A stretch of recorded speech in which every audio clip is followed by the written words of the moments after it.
You ever wonder why the Bible calls the bowels the seat of compassion? It's more than poetic, it's biology. And during this Omer count, I will be rewiring this connection from the inside out. Think about the Israelites. They just left Egypt, hundreds of years of slavery. Their nervous systems are shot, stuck in survival mode. Now, survival mode is a state of stagnation, stuck physically or psychologically in a stress response. So think fight, flight, freeze, or fawn because of perceived danger or prolonged trauma. And in this state, it's impossible. You cannot feel deep empathy when your gut is clenched in fear. It's like a throne that's bound in chains. So the 49 days of the Omer aren't just a countdown.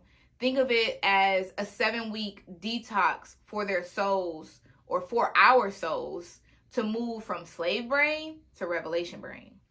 So let me put my disclaimers out there. I am not a certified anything. I am simply a lover of Yahuwah, his people, and healing by understanding. Dalat Tabunah. So, back to neuroscience. When I say slave brain, think of this as your bowels, gut, the second brain. And the revelation brain is your first brain, the brain in your skull. So, modern science calls this the gut-brain axis.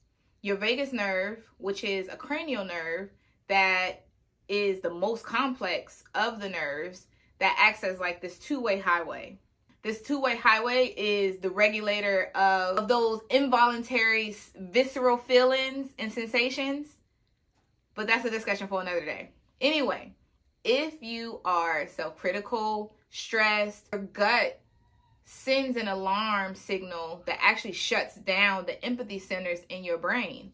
One of those centers is the anterior cingulate cortex, or ACC.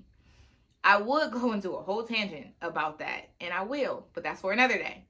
So, to shut down this system, the ACC, this means you physically cannot be truly compassionate to others because your own internal house is on fire. So, this is why I am starting the Omer with Rakam, or mercy. More specifically, I am straightened and focused on practicing self-compassion, because the calming of my own second brain through daily mindfulness is the toning of my vagus nerve, which begets balance, shalom, and harmony. Neuroscience calls this vagal tone, which is a measure of how effective is your vagus nerve at communicating with your other organs. And we circle right back, because what is an Omer? It's a standard of measure. And so measuring my own temple, more specifically my slave brain, with the word of Yahuwah, seeking to take captivity captive with the power of Rakam, which is the Hebrew word for mercy or compassion. Strong's defines it as compassion or the womb as a cherishing of the fetus. Like I am right now, surrounded by the hand of Yahuwah, protected from the chaos and safe to purge.